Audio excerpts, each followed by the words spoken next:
χαριτολογώντας ούτε για να χαϊδέψω αυτιά, ότι θέλω να σας ευχαριστήσω πραγματικά όλες και όλους εσάς που έχετε έρθει σήμερα εδώ. Περιμένατε και αρκετά μέχρι να ξεκινήσουμε. Θα μείνετε και μέχρι το τέλος της εκδήλωσης και συνεχίζετε αυτόν τον αγώνα. Το κρατάτε το νερό στο μυαλό και την καρδιά και στα χέρια σας και χωρίς εσάς δεν θα μπορούσε να είχε γίνει και τίποτα. Θέλω επίσης να μιλήσω για κάποια συγκεκριμένα άτομα. Νομίζω ότι όπως ο κάθε ένας και κάθε μια από εμάς που έρχεται εδώ συνεισφέρει κάτι πολύ σημαντικό, θέλω να σταθώ σε 4 άτομα που έχουμε χάσει μέσα από τότε που έγινε το δημοψήφισμα μέχρι τώρα. Έχουμε χάσει δυστυχώς πολλές αγωνιστές και αγωνίστριες γενικότερα, δηλαδή αν βάλουμε μέσα και διπλανά κινήματα όπως το κίνημα ενάντια στην καύση απορριμμάτων, ας πούμε, στο Βόλο, ή το κίνημα ενάντια στην εξόρυξη χρυσού, θα μπορούσαμε να κάνουμε και άλλες μνήες.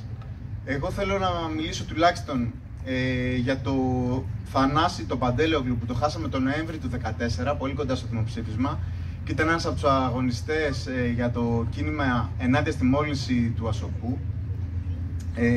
Για τον Λάζαρο τον Αγγέλου, ιδρυτικό μέλος της κίνησης 136, ο οποίος πέθανε τον Απρίλιο του 2021. Για τον Γιώργο τον Ασκητή, από το κίνημα ενάντια στην ιδιωτικοποίηση των πηγών της Αραβισσού, ήδη από το 1989, από το πρώτο κίνημα της Θεσσαλονίκης θα μπορούσε να πει κάποιος, δεν ξέρω, Γιώργο, διόρθωσέ με, τον οποίο το χάσαμε τον Μάρτιο του 2022 και πριν από λίγες μέρες, μέσα στο Μάιο του 2024, χάσαμε τον Αλέκο τον Μερσινιά από το ΣΕΚΕΣ, από το Συμμετοχικό Ενωτικό Κίνημα Εργαζόμενων και Συνταξιούχων, από την ΕΙΔΑΠ, από την Αθήνα.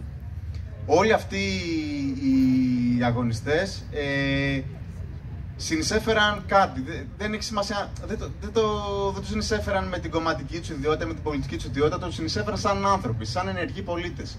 Και αυτό μπορούμε να κάνουμε η κάθε μια και ο καθένας από εμάς που είμαστε σήμερα εδώ. Και αυτό έχει ανάγκη το κίνημα, μόνο έτσι θα κρατήσουμε το νερό ζωντανό. Συνήθως στις εκδηλώσεις για το νερό εγώ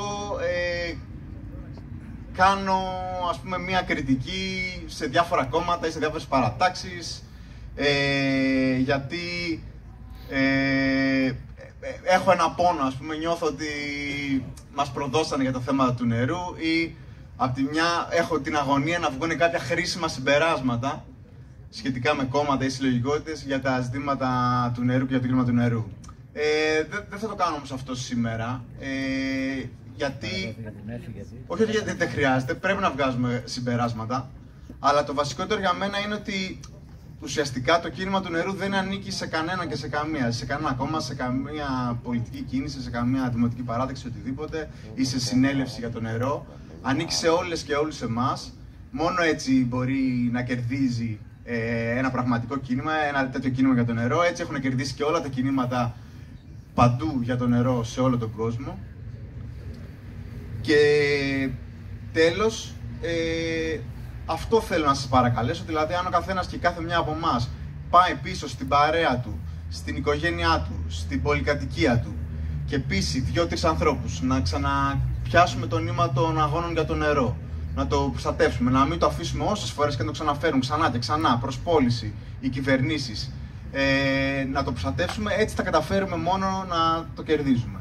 Και θέλω να πω και έτσι ένα ονομαστικό ευχαριστώ σε 2 παρέες που έτυχε να είμαι μέλος, την παρέα από το φίλο μου από το Λύκειο και την παρέα των φίλων μου από την περιβαλλοντική ομάδα του Πανεπιστημίου Μακεδονίας, που ενωθήκαμε, ας πούμε, γιατί αυτές οι 2 παρέες ενώθηκαν και είχαμε κάνει τους Water Warriors που βοηθήσαμε τότε στο δημοψήφισμα.